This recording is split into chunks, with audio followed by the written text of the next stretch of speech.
So, welcome to the Reason channel. From this week, I will be doing weekly interviews with prominent characters. So, is my first interview, but we have a goal of bringing high profile guests such as Jordan Peterson, Douglas Murray, Nigel Farage, and just interesting people that are worth a conversation. So, from this week onwards, every Sunday we will be dropping an interview with a prominent figure in their own respective fields. So this week, I have Elahe Jamali, known as Lily Moo. She's quite famous on Instagram. She's an Iranian human rights activist. She was campaigning against the Islamic Republic during the Mahsa Amini protest, and she was campaigning for 365 days in a row. I actually know her, and we have a picture together, as you can see on the screen now. And we met each other 2 years ago during the Mahsa Amini protest, where I gave a speech as well. And we've been following each other on and off. We got in contact on Instagram, and we realized that we actually have a lot of commonalities. We both want the Islamic Republic of Iran to fall. We might have some slight disagreements here and there, but this is why we're going to do an interview, and we're going to basically see where we're at. So here she is. You can see her on the right side of my screen now. Hi, Lily Moo. How are you? Hi, Eunice John. Hi, Eunice's audience. Thank you for having Good. me. And hello to Reason. It's a great honor to be your first guest, actually. I feel very special. And Yeah. as a fellow activist in this past 2 years, us working together and sort of alongside each other Yeah. against the Islamic Republic. So, what do you want me to call you? Elahe or Lily Moo? You can call me Lily Moo. Most Okay. of my non-Iranian friends and followers know me mostly as Lily Moo, but Okay. Elah is, of course, my first name. It's my Iranian name, and I really love it. I fully identify with it. Lily Moo is also my warrior name and character, so we got it. Okay, good. Actually, I was talking to a friend of mine, and she knew you, some Iranian girl. She's a dentist, and I was talking to her on the phone just before I came on. And I was like, I'm going to interview this girl called Lily Moo. She was like, oh, I know her. She was campaigning very hard. So I think you are quite relatively And thank famous within you. the Iranian community. I wasn't expecting her to know you, but she did know you, which is quite Are surprising. So you anyway, saying I'm not that big a deal? That's quite humbling. yeah, but just to reiterate, you've been on GB News, you've been on Israeli channels, you know many people such as Emily in Tel Aviv, and I've seen you on some prominent Israeli channels. You've been to Israel. Obviously, you Yes. was born in Iran like myself. So just give us a little bit of background about yourself. Okay, so over the past year, that's literally a year ago today, a year ago yesterday, I was issued a new fatwa in London for not only not stopping my activities against the Islamic Republic, but also taking on Hamas as a new enemy to constantly talk about and target. Yeah, And that meant going from being very active, you said it, 365 days of campaigning. It's not yeah. easy. And that's in London with London weather and other European You have a cities, dog? some Do places. I you have want to my cat, introduce them my quickly? Persian, yes, my It's a Persian cat. cat, Cat. Artilleries. She doesn't really like to be held. Nice, Like yeah. she's too much of a boss to want to be held when we're sitting down, but she wants to own the space where I'm sitting. Yeah, yeah. So she's also joining us during this interview. I hope you guys are all okay with that. Her No, that's fine. presence is above, It's funny above because I my. just tell you a quick story. You know, I was on the Persian New Times podcast, and this is like when I just started, like 9 months ago. And I used to Mhm. have an ex-girlfriend, and my ex-girlfriend used to have a Pomeranian dog, and he was the same situation. He just Oh, came on my lap, and for the whole time I was holding him. So that just reminded. I feel like every time we do an Iranian podcast, that either a dog or a cat has to come and the thing interrupt. is, But yeah, us Persians, in spite yeah, of what the Islamic Republic has tried so hard to convey and make us sort of push animals out of our lives, yeah, we are lovers of animals. A lot of the Iranian people I know, whether inside of Iran, my family members or friends in the diaspora, we all love animals and we all have animals in our families. So it's a very calming and grounding sense of exactly. existence to have such amazing creatures. and they So make yeah, our do you want to interview just very tell us, fun. finish off what you were saying? Because obviously we're short for Okay, time. We want to yes, keep it to like 20 minutes to half absolutely. an hour. Let's So yeah, let's go. let's uh, let's do a little recap. So I started campaigning against the Islamic Republic after Mahsa was murdered. Mahsa Amini was murdered on 22nd of, I mean, 16th of September of 2022. And Yeah. that meant really openly targeting the Islamic Republic and calling out for regime change in Iran. And in doing so, our campaigns involved calling out the IRGC as the main instigator of terrorist activities and harm against international community as a tool for the Islamic Republic's regime outside of Iran and inside of Iran. So Yeah. we tried, me, myself, and so many other activists from the diaspora within Europe and the UK, we tried very hard to prescribe IRGC as a terrorist group so that their activities would be monitored more, they would be stopped, and they would be in the same position as Hamas and Hezbollah, so they would not have any sympathizers. Yeah. What happened was that did not take place. The prescription of IRGC still to this date has not happened in the UK. And on top of that, their proxies and friends, all of their militias in the Middle East have started a war that we are all witnessing. And a year on, Iranian dissidents who talk against this war um, from the side of Iranians and Israelis are constantly being targeted. Yeah. Hence, myself and my own activities Exactly. getting to a position of me going from fully being out there to being completely hidden, going into Yeah. hiding 11, So you've 12 had months death of time. threats, right? You have had death threats. You had to be under police protection. Do you have police protection? Tell us your I don't situation. What's the really situation there? talk about the way we deal with the situation right now for security purposes, but yes, there is constant death threats. There is a lot of surveillance on me, and it's not an easy place to be at. And it means I have to be away from my home. I have to be away from my family a lot. And Yeah. I have to also minimize the activities I actually share online because for example, you mentioned I had appearances, different appearances on Israeli media. The reason why I was having those appearances was because I was in Israel when the Islamic Republic, for the first time after 45 years, actually took action and opened a barrage of missiles, for 700 missiles to be exact, at Israel for the very first time after 45 years of only talking about it. And this Yeah. is during the time, for the first time ever in this history of 45 years, a delegation of Iranians from the diaspora had been invited by the foreign ministry of Ministry of Foreign Affairs in Israel to come and bear witness of the atrocities that Hamas did against the Israelis. And I was one of those dissidents. So I was the last Iranian dissident who was part of the delegation and still in the country when that happened. And Okay, I so had to go on. I have a question. Do you ever had like someone attack you in the street from the Islamic Republic? Has it ever So, escalated to that kind of situation, or was yes, it just death many, threats many like over times. Instagram or text or something like that? No, most of my death threats that I take really seriously, actually, all of the death threats that I took seriously have been in person. Oh, really? So they came up to All you in of the them have. street Yes. Since multiple times. They Massa, came up to you in the street. Did they try to stab you, harass you? What did listen, they do? by 3rd of October 2022, I couldn't go Yeah. to my own place in Maidaville anymore. Oh, wow. Okay.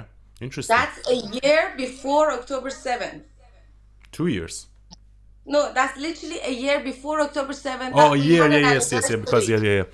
So yeah. This is the kind of people we're dealing with. So Yeah, any but Iranian I tell you a dissident, funny story about myself as well what because happened to you? yeah, so basically during the protest, obviously I gave a speech as well, and like a month later, my Instagram was hacked because I used to have like 10,000 followers on my Instagram. And I was always like thinking like who could have hacked my Instagram? And then everyone tells me, it's dude, you was in Trafalgar Square saying death to the Islamic Republic. Of course it's them. And there was like videos spreading online and there was some guy recording me and showing me the finger from IRGC. And I put a lot of time and effort on that Instagram, and it was like most of my connections. I didn't do this. Like, just to give you a bit of background, I only started doing this 9 months ago. In Oh, January of this year, I started posting videos. well done. And I remember seeing something hilarious. yeah, You in a t-shirt and this video of you saying "get back to your country" or something, and yeah, like yeah, giving yeah. That dog was the pats first and one that went things. viral. Yeah. And there was a few. So I actually take it a Hilarious. step further, and I criticize many things that people say, yo, dude, you need to be careful, but I don't really care. I've Yeah. had death threats as well, but I don't really care at all. Like, I'm not scared when I walk in the street, but then again, I never had it in person, so I don't know. So anyway, when I was during that thing, like a month after that, my Instagram was hacked, and I wasn't on social media for like a whole year. I was like, you know Mhm. what? I don't really care. At the time, like, I found a new girlfriend. I went into a relationship, and I was like, you know what? Fine, I don't care. But I lost all my contacts. Literally, I lost all my contacts.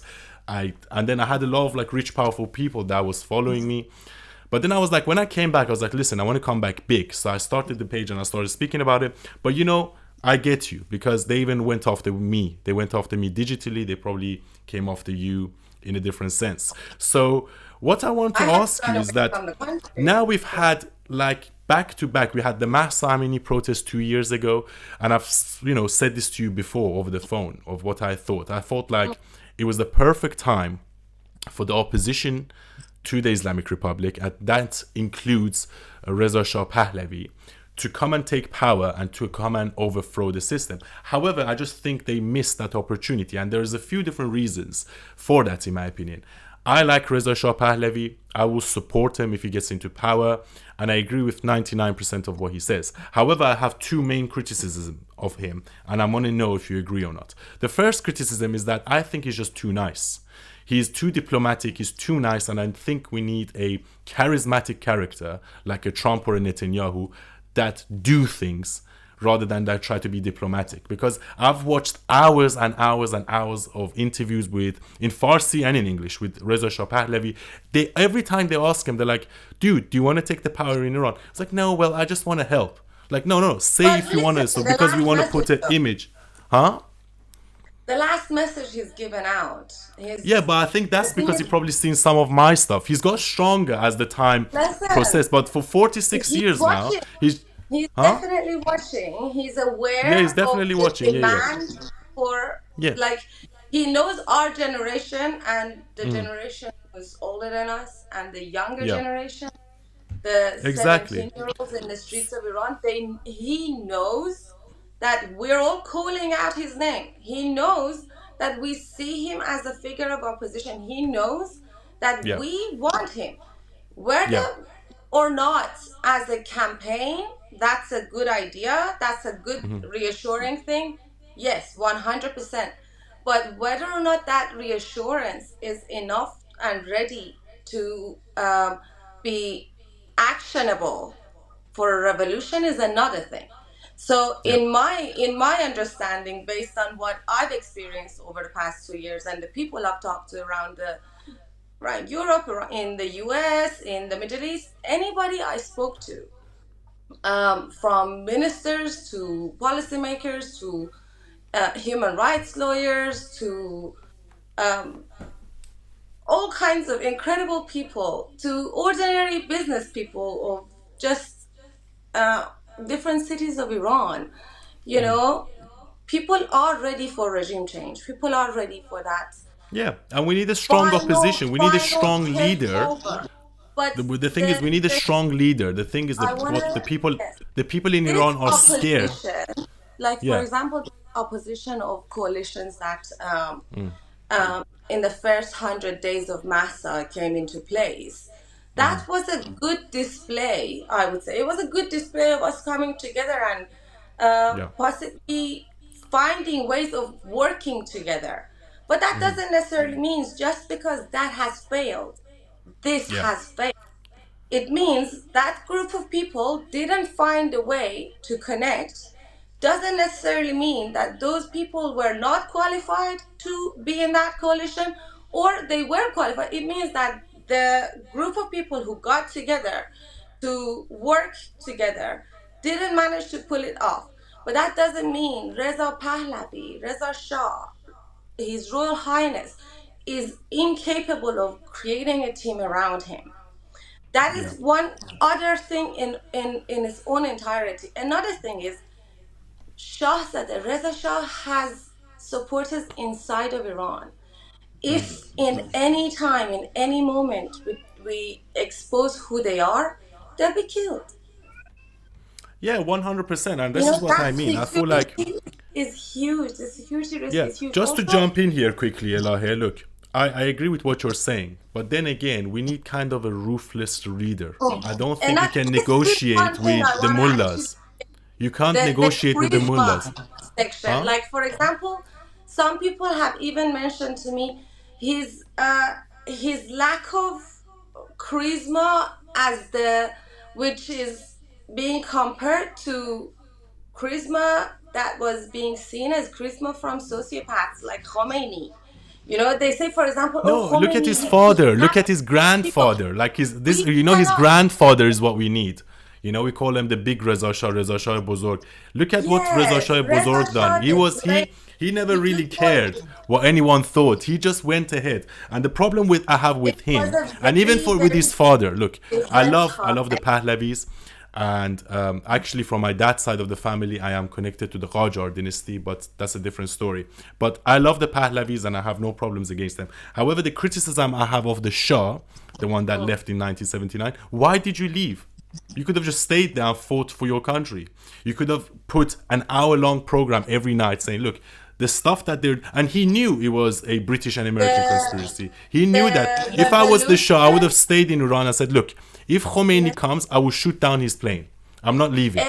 Yeah? every And that's what he should have every done. He should single have been one of firmer. us, every single one of us Yeah. who has experienced the childhood after the war in Islamic Republic, which was peacetime, and this is the time the Islamic Republic is now settled and the country is running smoothly, right? The war is finished, prisoners have come back home, there are still There like was people optimism. coming, There was and there optimism. is optimism.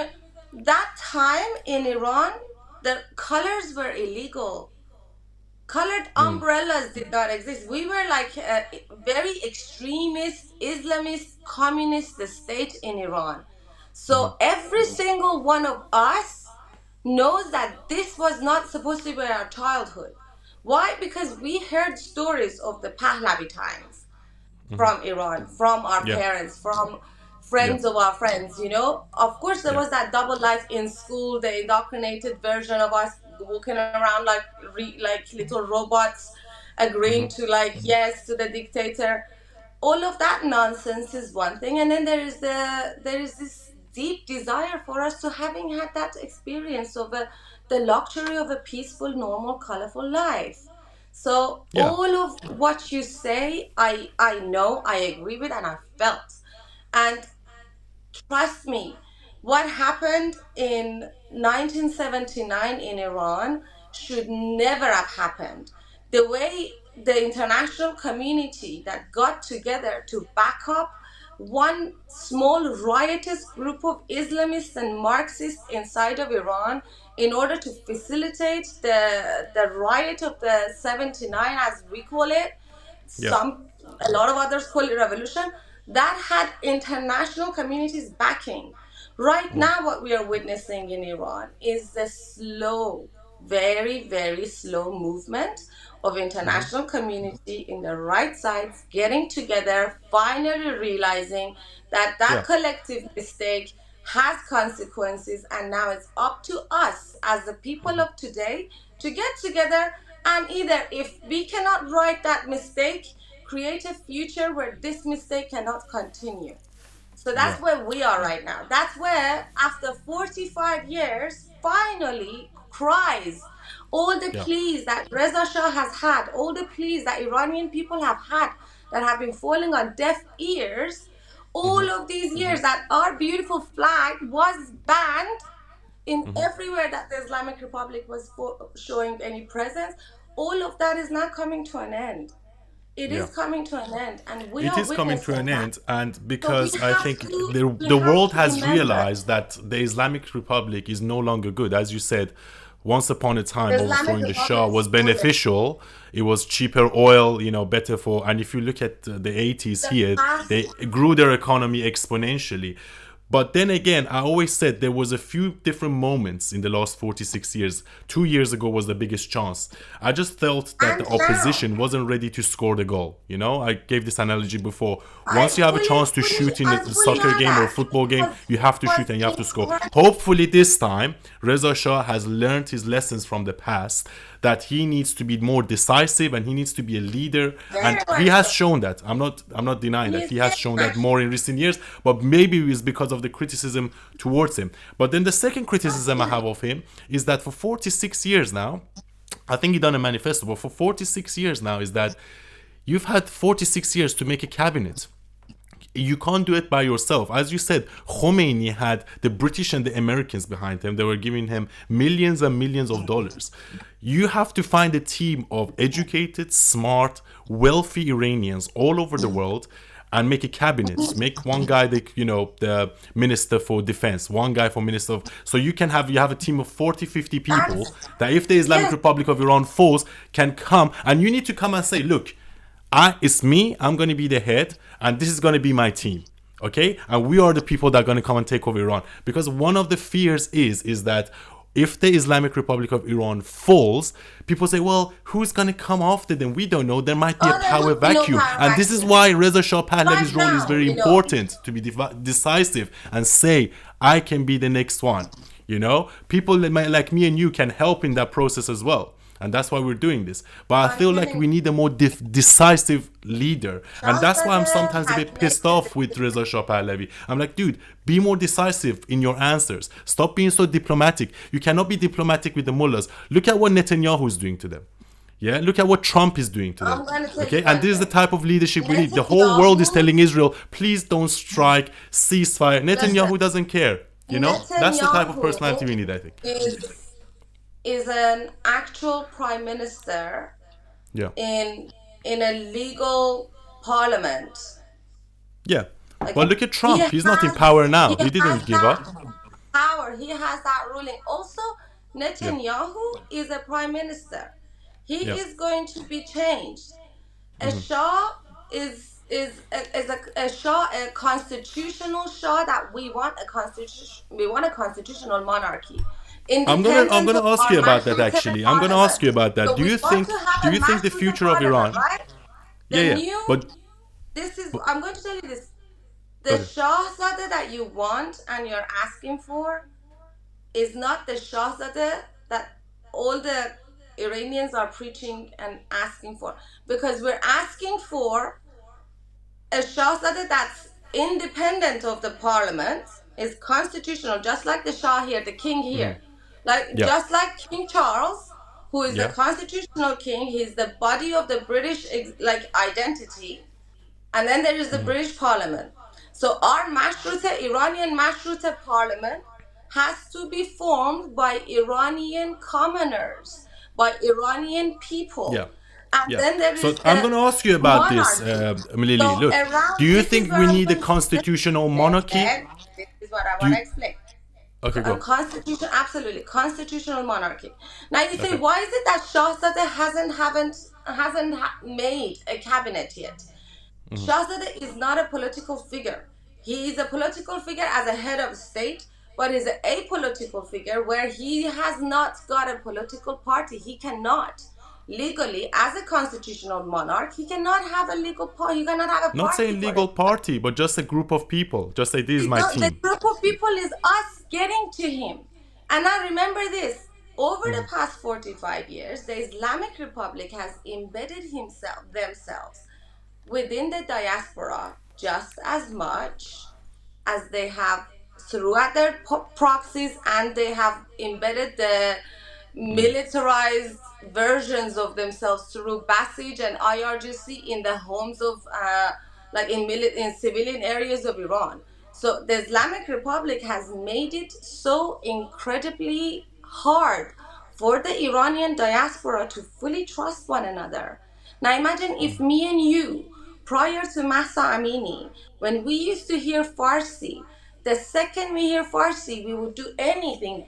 Like I myself, I'm far too autistic. Like I hear Farsi, I'm just like, me too, Farsi. Let's speak. Yeah, yeah, A lot of Iranians, the second, because of that fear of not knowing who's who, yeah, Iranians in the diaspora, we went from this to this. When yeah, Mahsa happened, we became this again. yeah, But within that, so yeah, many people tried to do this. Shahzada has been in that isolating position of who do I trust here? It's on us to create a trustworthy environment for us to work with yeah, each other and to work with Shahzada. Shahzada has always made it clear. He's put it out there for us to reach him. Now it's up to us to reach him. And trust me, what you said has reached his ears. What I say is reaching his ears. He's working really hard. He is working every day in the international community's eyes. When he went to the conservatives forum for the in the US. When he went for the CPAC. Israeli, when he went for the Nufti conference, he has put it out there. After the most recent barrage of missiles that came from the Islamic Republic again, which $300 million of Iranian money and resources and life was wasted on in order to kill a poor Palestinian man, it's embarrassing and it's painful. Our people are suffering. And in Yeah, the diaspora, we have it. It's our duty to get united. It's our duty to find a way to show the world that all of this pain and suffering that we are talking about, which is a consequence of the formation of unity between the Marxists and Islamists, has brought us here. Yes, 1979 happened. Yes, the Shah made mistakes. Yes, his family has been in exile the very same way our families have been in exile. However, we are all trying. And it is up to us to let the world understand that the people of Iran are yeah, humanists. They want to change and they do not want to see the spread and expansion of terrorism, of IRGC in the shores of the UK, in the borders of Europe, in the borders of the US. And that is where we come from. Where we come in and we exactly. say woman life freedom, we say Iran Zindabad, we say long live freedom for all of us. Yeah. So I think last word on this topic, because I have a lot more questions to get through. I just think aesthetics matter in politics. Absolutely. They say politics is show business, but for ugly people. Well, me Absolutely. and you are not ugly, but I'm just saying in general, No, no. aesthetics matter. Aesthetics And do matter. it's very important for a leader to come and be uniting or just to, be a strong figurehead, which he's slowly starting to develop that in him. But I would like to Absolutely. see more, actually. I think we just need to unite as Iranians. And this is another point I was trying to allude to is that Really. unfortunately Iranians are we have this attitude in our culture, unfortunately, where everyone tries to pretend to be the cleanest, the best. Oh, during mass time, I'm more upset than you. Who cares if you're upset? We're all upset, This but I'm going to is live my such life still. I'm going to come and protest brainwashing during the that the day, and then Islamic I'm going to go Republic has party at done. night. So we need to get rid of this attitude of, Mm. Yeah. in Farsi we call it azadari, always mourning Azadari. something. Absolutely. This Yeah, mourning character is this. yeah, The thing is, it goes back to the character of the martyrism and martyrist identity. yeah. It's not Iranian Whoever at all, by gives the way. It's up something that the was most, imported. Yeah, literally, whoever gives up the most is the saintliest. You yeah, know, yeah, you only yeah. become a saint if you endure a lot of pain, so much pain that you will end up sacrificing all of your existence in order to Yeah, not take a single painkiller, to say yeah, you have a high threshold yeah, of endurance. Well, I'm yeah, sorry, this martyrist idea has left a lot of Iranian activists in the diaspora in burnout at the yeah. moment. We have a mutual enemy. This is what I don't understand. Our mutual enemy is the Islamic Republic of Iran. And until the Islamic Republic of Iran goes, we can't really discuss anything else. So whether you're So left leaning or right leaning or whatever, we all need to unite behind a certain figure. And then after the Islamic Republic of Iran goes, then we can have a vote. Let's say, oh, do you want a yeah, constitutional monarchy or do you want a republic? And then people can vote and then we can decide accordingly. But anyway, moving on. No, So but before we move on, what's your okay. solution for what we're doing? The Okay, division so as my between how solution, do my you solution, look, so for how do you want to example, tackle it? I said the same thing on Twitter the other day on the Visegrad. I don't know if you was on the Twitter Spaces. There was like thousands of people watching, and I made the same points. I was like, look, we need three different things for the Islamic Republic of Iran to fall. One, we need international support. What is international support? What's Israel doing Absolutely. right now? Killing the heads of state, maybe giving people financial support, doing stuff like that, maybe striking the nuclear facilities, maybe striking the military bases. I don't agree with striking the oil bases because that's Iranian money. I would not strike the oil bases because if they strike the oil bases, then it's going to damage us long term, because if we go and take power, we need the oil. Okay, so I don't agree with that, but just strategic targeting of heads of state and military, strategic sites. That's point number one. Point number two would be uprising within Iran. So, people like Elon Musk, with the whole Starlink and the internet, because what's the first thing that the regime does when there is uprising in Iran? They cut down the internet because they don't want the videos to get out. We need people like Elon Musk or just other tech companies to come and give us internet so we can communicate with the outside world, to show them what's happening. And number three, as I said, what we've been talking about is a strong opposition. And a strong opposition doesn't mean one individual, it means a group of people. Yeah, Okay? And absolutely. for now is Reza Shah Pahlavi. He's the poster boy for it. And as I said, I will support him if need be. But as I said, I feel like he needs to do a little bit more, and people like us need to do a little bit more. So these three different things are gonna lead, and I think once that happens, once the Islamic Republic of Iran falls, then we should decide what we want to do. Do we want to go for a constitutional monarchy, or whether we want to go for a republic? And then these are the things we can debate afterwards. We shouldn't waste any time debating them now. Exactly. Yeah, For the exactly. it's the people of Iran, inside of Iran, who Yeah. will have to decide what kind of a government they want after the Islamic Republic. But the moment the Islamic Republic falls, we cannot have a power vacuum. We have to have a trusting figure there. And the Islamic Republic, technically speaking, is still a temporary government. Yeah, exactly. So So moving on to the Israel referendum. now, because you spent some time in Israel, and I saw your Spent pictures quite a with, bit of time in there, yes. huh? How long were you there for? I went there 3 times. Three times. I actually want to go there because, for example, for You some reason, I have a must. lot of Israeli fans now, obviously, because I support them. But I wanted to go before the whole war started. And, my friend Pruya Zerati, he's out there now with Iran International. And we was thinking of doing a podcast together, actually. So, but like a consistent podcast in Farsi. I'm going to have him on the show soon as well. So, yeah, looking forward to that. But other than that, how do you think this is going to go? Because obviously, Netanyahu came out and said yesterday that he's going to take a huge revenge on the Islamic Republic. They've had a lot of their generals dead already. There was a guy today that had a heart attack, and I forgot his name. What was his name? I done a video on him today. Let me see. What was his name? The guy that had a heart attack. When they're on their way to be recruited for the new roles, Ismail they're Qani. Ismail yeah. Qani. So they're saying, he was the commander of the Quds, and he's had a heart attack because people were interrogating him to see if he's a spy for Israel. But to be honest with you, I don't really know if I believe that story or not, because for two different reasons. First reason is that he's probably killed in an Israeli airstrike, and they're too embarrassed to admit it. So now they're saying, oh, he probably had a heart attack, he died of a heart attack during the interrogation.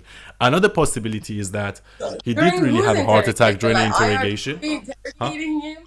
Are they saying that IRGC was interrogating him and Yeah, that's why you he didn't know died that. of a So the heart attack? IRGC is interrogating Rouhani, and he's the head of the Quds Sepah, yeah? Yes. And he's like one of the guys that's always next to Khamenei on Friday prayer, anytime everyone dies. So the Speaking of, Islamic Republic are now paranoid because they think that, well, how can Israel know all these things? How can they know our locations? How can they know all this sensitive information? We've been infiltrated.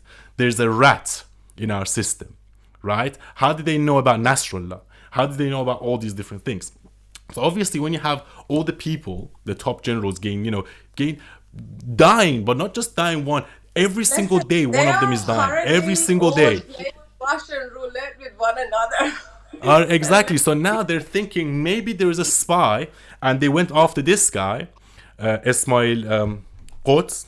I keep forgetting his Rouhani, name. is it? Ismail Qani. Qani. Oh, Ismail Rouhani, Qani. Rouhani. Ghani, yeah.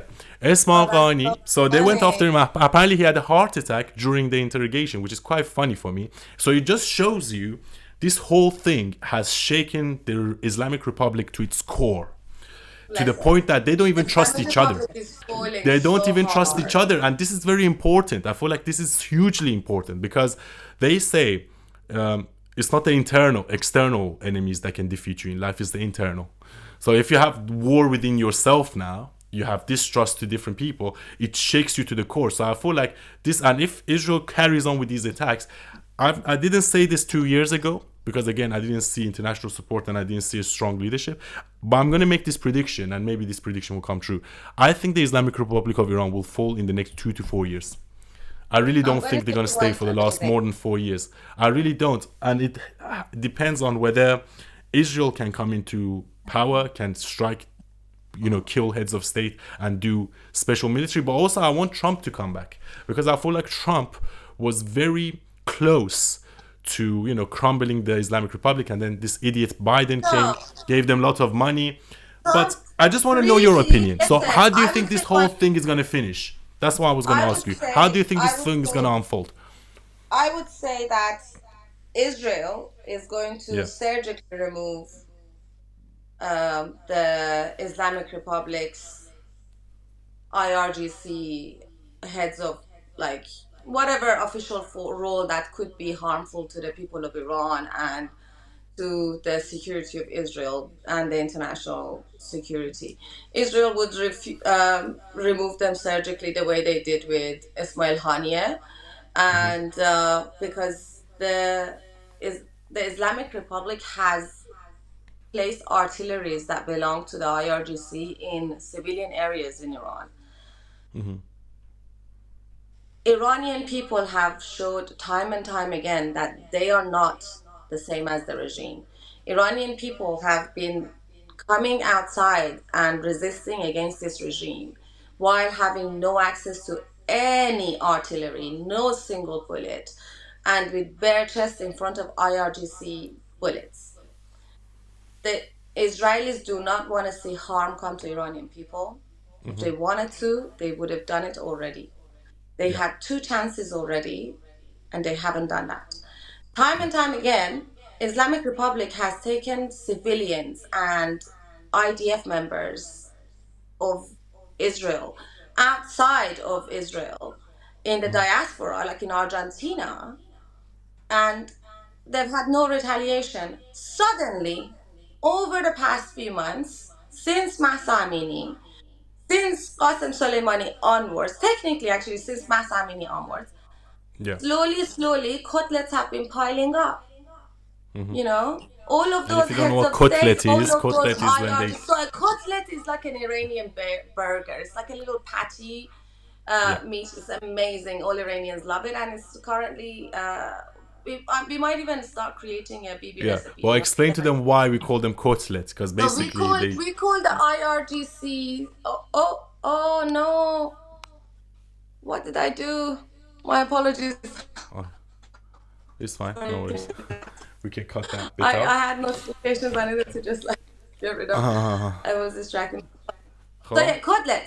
IRGC heads and high-profile members that get detonated and eliminated by IDF or the Americans turn Yeah. into mincemeat, according to people, because Qasem Soleimani on 6th of January 2020 was turned into mincemeat in a American air base in Baghdad by Trump. In his Now, you car, I see, think. Yeah.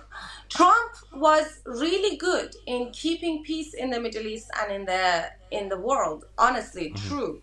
Yeah. There was less fireworks. However, Yeah. the sanctions were not policed. Yeah. There were sanctions, economic sanctions on IRGC and on Iran and on the Islamic Republic, but those sanctions were not policed. And because those sanctions were not policed, we are witnessing all of the sales of those drones, the suicide drones and all those Yeah. Shahid drones, to Ukraine way before Massa, way before October 7th. Those drones are being made with products that are American or European household appliances. They are not supposed to enter Iran because of the sanctions. However, those sanctions are not being policed, which means there is a black market where IRGC and all of this corruption that's already taking place by the Islamic Republic is going to fuel itself longer for as long as those sanctions are not being policed. They're just there, only in word. So even if Trump comes, Yeah. unless Israel really backs the people of Iran and takes out the perpetrators who are holding Iranians hostage, we're going to have this for a very long time. And as for the opposition being strong, sure, Shahzadeh is a calm, charming man. He does not have the charm of a sociopath. He's a diplomatic, well-mannered royal. That's all he has to be. But he does have the knowledge and the power to bring the positive change we want to see for Iran after the Islamic Republic falls, at least within the first 5 years, until people decide what they want to do. But we definitely need to have some sort of a real figure to face the time after the Islamic Republic. And it's very close. I don't think it's going to be 2 more, 3 more years. The Islamic Republic is pushing Iranians into uh, either a war that they don't want, and if Iranians get hold of artilleries, they're not going to use them against Yeah, but foreign. the thing with artilleries, I agree, we should help them. However, the problem is that America done the same thing in Iraq, and it led to ISIS. I don't think No, but that's what personally I'm saying. after that We don't experience get they're there. gonna give artilleries, but yeah, We should not need, like, we compare. have to avoid all of that at any cost, because Yeah. if Iranian, the reason why Iranian civilians have stayed so innocent so far is because they have no access to artilleries. We do not want to have an open war and a civil war in Iran. That's why I said surgically remove the major players of the Islamic Republic. The Islamic Republic is already falling from within. You talked Yeah. about this already. When Khamenei gave his last Friday prayer sermon, the khutbah that they call it, he gave that in a fake Arabic with, like, mostly Yeah. Persian with some fake Arabic accent, Exactly. targeted only at the Yeah. at the Muslim Brotherhood. Yeah. Mostly, like, dozens of the PLO flags and Lebanese flags were present in all of that amongst the attendees. Only two Islamic Republic flags. Yeah. Khamenei has lost all of his supporters. Left, right, and center, he's executing people he doesn't like. The people around him in Islamic Republic, they don't trust that they have any safety around him. He's destroying the country. The people are against him, and he's a billionaire. He's Yeah. untouchable. They don't care about him But you anymore. know, I always thought this about myself. I mean, it's illegal in from UN laws, which I have my own opinions on. I think it's become obsolete. However, every single Friday, I used to watch the Friday prayer with Khamenei and all his generals around him. I was thinking to myself, what stops them to just put a rocket right in the middle there? You know, what's stopping Yeah, them? When he gave this speech, why didn't they strike him when he was out in open air? You know, and honestly. I think it's because he's the head of the state. You know, Hezbollah and Hamas, they're considered Well, terrorist groups, but then you wouldn't yes, put but he's the IRGC on the supreme terrorist groups when leader. IRGC He is the one calls funding them. himself. Yeah, Yeah, but he has created this role for himself as the supreme leader of the Islamic, because the Islamic Republic, like, for technically speaking, politically speaking, Khamenei is a nobody. If he yeah. was But my anybody, question to you he is, would why have. is the America and Why why is do you America and think? Israel not killing Um, Khamenei yet? Where they've had this if opportunity for I'm many gonna many ask years you now. one question. I'm gonna Tell ask you me. one question. If Khamenei is a head of a state, why is it that he does not get diplomatic impunity to travel anywhere? The man has not left Iran for over a decade. The reason for this is because he's wanted by the Interpol as a known terrorist. He is a Yeah. known perpetrator and So why don't they instigator of kill him? violence and human rights violations and murders of Iranians. for decades. So the Yeah. man is a wanted criminal. So no, he is not a he's not a head of a state. He does not have a political position, Well, and he he does is, though. not do He's the most diplomatic powerful person in the Islamic Republic. Well, whatever we think of it, he's the most powerful person in the he Islamic is Republic. the So, most but my question is, absolute. why is the He is Americans and the British and the Israelis hesitate he has to a kill him when paramilitary. they've had countless opportunities of, countless. I remember thinking this as a kid. I was like, look, if they just put one rocket during that Friday prayer where they killed all these guys, Iran would be free. So why are they not doing it? Why are they not doing it now? Last Friday, he was out in the open. And as I said, aesthetics in politics matter. He might not be the head Exactly. of the state. Let's assume he's not the head of the state. But just killing him symbolically will mean a lot. The same way Yeah. killing Nasrallah symbolically meant a lot. The same way killing Hania symbolically may. And I think these people do have power. But let's even assume they don't have power. Taking them out symbolically has a lot of power. We're running out of time.